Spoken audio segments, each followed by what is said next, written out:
High, good evening বন্ধুরা। দেখো আমরা এখন স্টেশনের মধ্যে বসে রয়েছি। আচ্ছা তোমরা দেখে বলো তো এটা কোন স্টেশন। দেখো এখন বসে রয়েছি, কেউ আসছে না, আমাদের ট্রেন দেরিতে আছে তাই আমরা বসে রয়েছি।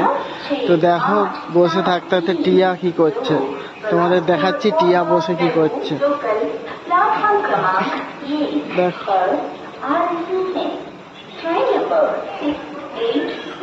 দেখো টিয়া কি করছো?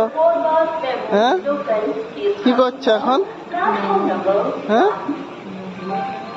দেখো আমাদের ট্রেন আসছে, দেরি হবে বলে বসে বসে মেহেন্দি করছে স্টেশনে বসে। আর তোমরা বলো এটা কোন স্টেশন? কেউ কি চিনতে পারছে স্টেশনটা কি স্টেশন? আর একটা ছোট্ট মাজা কিনেছে, দেখো ছোট্ট মাজা। আর বলো তোমরা দেখে এটা কোন স্টেশন? এখন কোনো ট্রেন আসছে